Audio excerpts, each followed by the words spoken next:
गणना ग्रंथ अध्याय 1। मिस्र देश से बाहर आने पर दूसरे वर्ष के दूसरे महीने के पहले दिन प्रभु ने सिनई के उजाड़ खंड में दर्शन कक्ष में मूसा से ये कहा, तुम कुलों और घरानों के अनुसार सारे समुदाय के उन सब पुरुषों की गणना करो जो सैनिक सेवा के योग्य हों और जिनकी अवस्था 20 वर्ष या इससे अधिक हो। तुम हारून के साथ उन पुरुषों का उनके दल के अनुसार नाम लिखवाओ।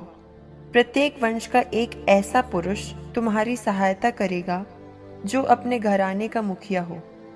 तुम्हारी सहायता करने वालों के नाम ये हैं: रूबेन के लिए शदेऊर का पुत्र एलीसूर, सिमोन के लिए सूरीशद्दै का पुत्र शलूमीएल, यूदा के लिए अमीनादाब का पुत्र नहशोन, इस्साकार के लिए सुआर का पुत्र नतनएल, जबुलोन के लिए हेलोन का पुत्र एलियाब, यूसुफ के पुत्र एफ्राइम के लिए अमीहुद का पुत्र एलीशामा और मनस्से के लिए पदासूर का पुत्र गमलिएल।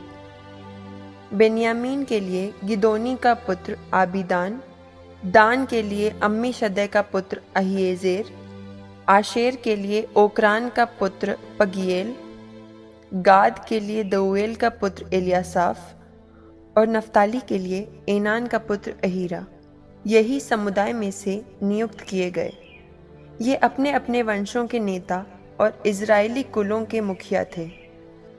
इस पर मूसा और हारून ने उन नियुक्त पुरुषों को बुलवाया और दूसरे महीने के पहले दिन सारे समुदाय को एकत्रित किया। 20 वर्ष या इससे अधिक के सब पुरुषों का अपने कुलों और घरानों के अनुसार नामांकन किया गया।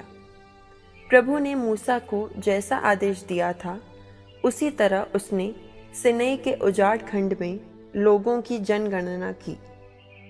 इज़राइल के पहलौठे पुत्र रूबेन के सब पुरुष वंशजों का जो सैनिक सेवा के योग्य थे और जिनकी अवस्था 20 वर्ष या इससे अधिक थी, अपने कुलों और घरानों के अनुसार नामांकन किया गया। उनकी संख्या 46,500 थी। सिमोन के सब पुरुष वंशजों का जो सैनिक सेवा के योग्य थे और जिनकी अवस्था 20 वर्ष या इससे अधिक थी, अपने कुलों और घरानों के अनुसार नामांकन किया गया। उनकी संख्या 59,300 थी।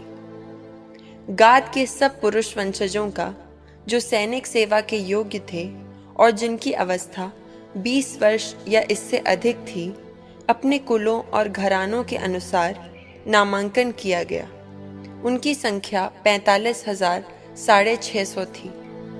यूदा के सब पुरुष वंशजों का जो सैनिक सेवा के योग्य थे और जिनकी अवस्था 20 वर्ष या इससे अधिक थी, अपने कुलों और घरानों के अनुसार नामांकन किया गया। उनकी संख्या 74,600 थी। इस्साकार के सब पुरुष वंशजों का जो सैनिक सेवा के योग्य थे और जिनकी अवस्था 20 वर्ष या इससे अधिक थी, अपने कुलों और घरानों के अनुसार नामांकन किया गया। उनकी संख्या 54,400 थी। जबुलोन के सब पुरुष वंशजों का जो सैनिक सेवा के योग्य थे और जिनकी अवस्था 20 वर्ष या इससे अधिक थी, अपने कुलों और घरानों के अनुसार नामांकन किया गया। उनकी संख्या 57,400 थी। यूसुफ के पुत्र एफ्राइम के सब पुरुष वंशजों का जो सैनिक सेवा के योग्य थे और जिनकी अवस्था 20 वर्ष या इससे अधिक थी, अपने कुलों और घरानों के अनुसार नामांकन किया गया। उनकी संख्या 40,500 थी। यूसुफ के पुत्र मनस्से के सब पुरुष वंशजों का जो सैनिक सेवा के योग्य थे और जिनकी अवस्था 20 वर्ष या इससे अधिक थी, अपने कुलों और घरानों के अनुसार नामांकन किया गया। उनकी संख्या 32,200 थी।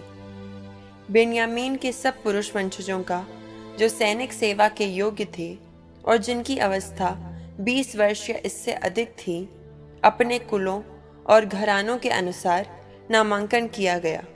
उनकी संख्या 35,400 थी। दान के सब पुरुष वंशजों का जो सैनिक सेवा के योग्य थे और जिनकी अवस्था 20 वर्ष या इससे अधिक थी, अपने कुलों और घरानों के अनुसार नामांकन किया गया। उनकी संख्या 62,700 थी। आशेर के सब पुरुष वंशजों का जो सैनिक सेवा के योग्य थे और जिनकी अवस्था 20 वर्ष या इससे अधिक थी, अपने कुलों और घरानों के अनुसार नामांकन किया गया। उनकी संख्या 41,500 थी। नफ्ताली के सब पुरुष वंशजों का जो सैनिक सेवा के योग्य थे और जिनकी अवस्था 20 वर्ष या इससे अधिक थी, अपने कुलों और घरानों के अनुसार नामांकन किया गया। उनकी संख्या 53,400 थी। यही मूसा और हारून द्वारा की गई गणना की संख्याएं हैं। इजरायलियों में से 12 नेताओं ने, हर वंश के एक प्रतिनिधि ने उनकी सहायता की। इजराइल में जो पुरुष 20 वर्ष और उससे अधिक के थे तथा जो सैनिक सेवा के योग्य थे, उन सब इजरायलियों की उनके घरानों के अनुसार गणना की गई। उनकी कुल संख्या 6,03,550 थी। अन्य इजरायलियों के साथ लेवियों का अपने कुलों के अनुसार नामांकन नहीं किया गया, क्योंकि प्रभु ने मूसा से कहा था, लेवी वंश का नामांकन नहीं करोगे और अन्य इजरायलियों के साथ उनकी जनगणना नहीं करोगे। तुम लेवियों को विधान पत्र के तंबू और उसके सारे साज सामान पर नियुक्त करोगे। वे तंबू और उसका सारा साज सामान ढोएंगे।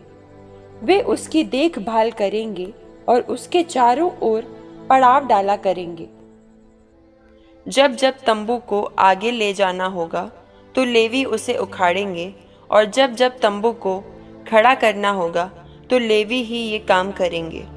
यदि कोई दूसरा उसके पास जाएगा तो उसे मृत्यु दंड दिया जाएगा। अन्य इस्राएली अपने अपने दल के अनुसार तंबू खड़े करेंगे। हर एक अपने पड़ाव में और अपने झंडे के पास रहेगा, किंतु लेवी विधान पत्र के तंबू के चारों ओर पड़ाव डालेंगे, जिससे इजरायली समाज पर कोई विपत्ति न आए। लेवी वंशी विधान पत्र के तंबू की देखभाल करेंगे। इजरायलियों ने ऐसा ही किया, ठीक वैसा ही जैसा प्रभु ने मूसा को आदेश दिया था।